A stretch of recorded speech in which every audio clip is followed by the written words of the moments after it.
ಏ ಯಾಕೋತಮ್ಮ ಹಿಂಗ ಅವಸರ ಹೊಂಟಿದಿ ಎಲ್ಲಿ ಹೋಗಿದ್ಯಾ? ಕೆಲ್ಸಕ್ಕೆ ಹೋಗಿನಲ್ಲ. ಹಾ ಕೆಲಸಕ್ಕ ಅಲ್ಲೋ ಈ ಸರಿ 10ನೇ ತಗೊಂಡಲ್ಲನ ಎಕ್ಸಾಮ್ ಅದ ಬಂದಾವು ಅಭ್ಯಾಸ ಮಾಡ್ಕೊದ್ ಬಿಟ್ಟ ಕೆಲಸಕ್ಕೆ ಯಾಕೋ? ಎಲ್ಲಾ ಓದ್ಕೊಂಡ ಪಾಸ್ ಅಂತೂ ಪಕ್ಕ ಆತನಿ. ಆದ್ರ ನಾಳೆ ಕಾಲೇಜ್ ಕದ ಹಚ್ಚಕ್ ರಾಕ್ಬೇಕಲ್ಲ, ಅದಕ್ಕೆ ಏನ್ ಮಾಡುದು ಮನಿ ಪರಿಸ್ಥಿತಿ ಬಾಳ ಗಂಭೀರ ಐತಿ. 2 ದಿವ್ಸ ಎಕ್ಸಾಮ್ ಗ್ಯಾಪ್ ಬೇರೆ ಇದ್ದು ಅಂದಾಗ ಕೆಲ್ಸಕ್ಕೆ ಹೋಗಿನಿಲ್ಲ. ಹಂಗಿದ್ರ ಒಂದ್ ಕೆಲಸ ಮಾಡ್ನಿ, ನಮ್ಮಂತ ನಿಮ್ಮಂತ ಬಡ್ರ ಮಕ್ಳ ಸಲುವಾಗಿ ಈಗೇನ್ 10th ಎಕ್ಸಾಮ್ ಬರ್ದ PUC ಹೋಗ್ತಿರ್ತಾರ ನೋಡ, ಅಂತ ವಿದ್ಯಾರ್ಥಿಗಳ ಸಲುವಾಗಿ ಇಲ್ಲೇ ನಮ್ಮ ಮುದ್ದೇಬಿಹಾಳ ತಾಲೂಕಿನ Nagar ಬೆಟ್ಟದಾಗಿರೋ expert PU science college ಒಳಗ ಜೀನಿಯಸ್ ಅನ್ನೋ ಒಂದು ಅವಾರ್ಡ್ ಎಕ್ಸಾಮ್ ಇಟ್ಟಾರ.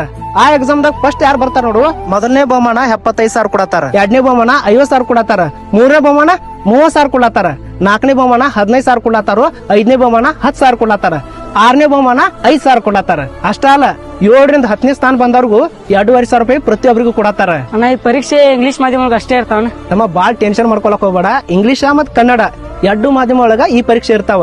ಇನ್ನೊಂದ್ ಈ ಪರೀಕ್ಷೆ ಹೆಂಗಿರ್ತಾವ ಅಂದ್ರ ಟೋಟಲ್ 60 ಮಾರ್ಕ್ಸ್ ಇರ್ತಾವ. ಇಂಗ್ಲಿಷ್ ಗ್ರಾಮರ, ಗಣಿತ ಮತ್ತ ವಿಜ್ಞಾನ ಬಗ್ಗೆನ ಕ್ವಶನ್ ಪೇಪರ್ ಇರ್ತೈತಿ. ಮತ್ ಇನ್ನೊಂದ್ ಸ್ಟೇಟ್ ಬೋರ್ಡ್, ICSE, CBSE ವಿದ್ಯಾರ್ಥಿಗಳು ಈ ಪರೀಕ್ಷೆಕ್ಕ ಕೊಂಡ್ಬಹುದು. ಹೌದಾ ಅಣ್ಣ? ಹಂಗಾದ್ರೆ ಎಷ್ಟನೇ ತಾರೀಕು ಪೇಪರ್ ಅದಾವು? ಇದ ಏಪ್ರಿಲ್ 5ನೇ ತಾರೀಕ ಮುಂಜಾನೆ 11 ಇರ್ತಾವ. ನೀ ಏನ್ ಮಾಡು, ಈಗಿಂದ ಈಗ ರಿಜಿಸ್ಟರ್ ಆಗ. ಹೆಚ್ಚಿನ ಮಾಹಿತಿಗೆ ಇಲ್ಲಿ ಕೆಳಗಡೆ ನಂಬರ್ ಕೊಟ್ಟಿತ್ತು, ಇನ್ನೂ ಏನಾರ ನಿಂಗೆ ಡೌಟ್ ಇದ್ರ ಆ ನಂಬರ್ಗೆ ಕಾಲ್ ಮಾಡು, ಹೆಚ್ಚಿನ ಮಾಹಿತಿ ಕೊಡ್ತಾರ ಅವ್ರು. ಎಲ್ಲರಿಗೂ ನಮಸ್ಕಾರ ರೀ. ಇಂತ ಬಡತನದಾಗಿರೋ ಎಷ್ಟೋ ಬಡ ಮಕ್ಕಳಿಗೆ ಸಾಲಿ ಕಲಿಬೇಕು ಅನ್ನೋದು ಬಹಳ ಆಸೆ ಇರ್ತೈತಿ. ಆದ್ರೆ ಏನ್ ಮಾಡುದ್ರಿ, ಈ ಬಡತನ ಅನ್ನೋದು ಬಹಳ ಕೆಟ್ಟ ಐತಿ. ಅಂತ ವಿದ್ಯಾರ್ಥಿಗಳ ಸಲುವಾಗಿ ಇದೊಂದು ಒಳ್ಳೆ ಅವಕಾಶ ಐತಿ.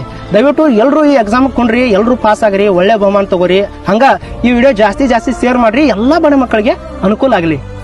ನಮಸ್ಕಾರ.